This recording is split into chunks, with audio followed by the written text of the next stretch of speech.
Some tourism operators in the Abel Tasman National Park say a hike in fees for huts and campsites will put some overseas visitors off.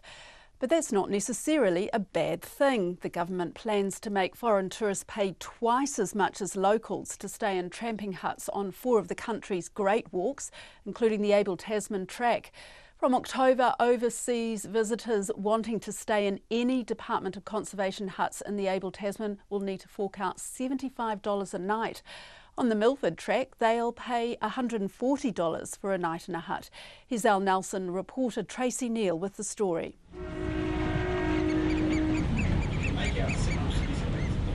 Every day throughout summer, thousands of visitors line up to board a boat into the Abel Tasman National Park. Others hike in from the entry point at Maraho. The country's smallest national park now attracts about 300,000 visitors a year, and 60% of them are from overseas.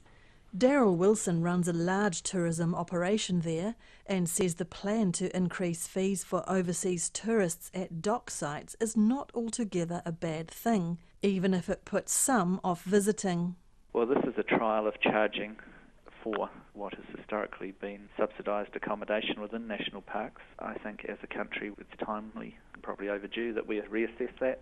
Conservation Minister Eugenie Sage announced the increase while she was in the Abel Tasman during Queen's birthday weekend. The 7-month trial will test whether increased fees will ease visitor pressure on the 9 great walks around the country.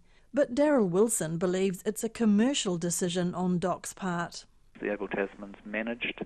It's got quotas for day visitors through the commercial operators. It's got a finite set of campsites and hut sites.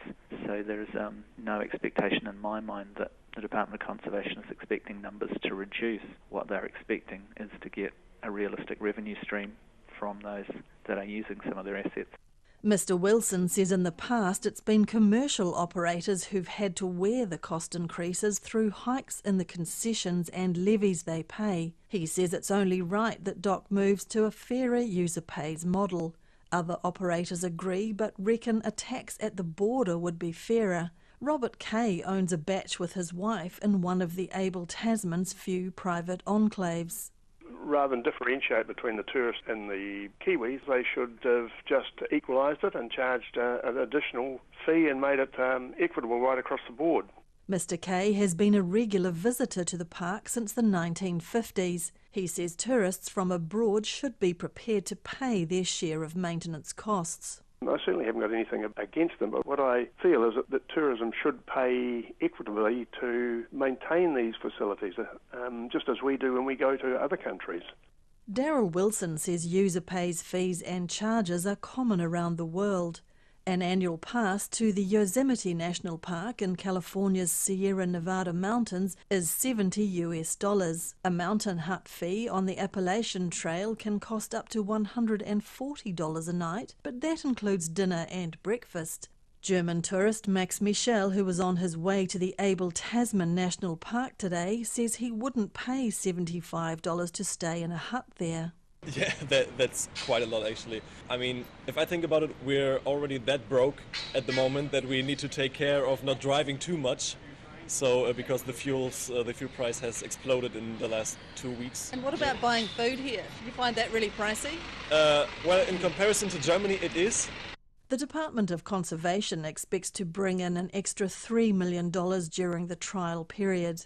And kids can rest easy. All of the great walks will remain free of charge for New Zealand children. In Nelson for Checkpoint, Tracy Neal.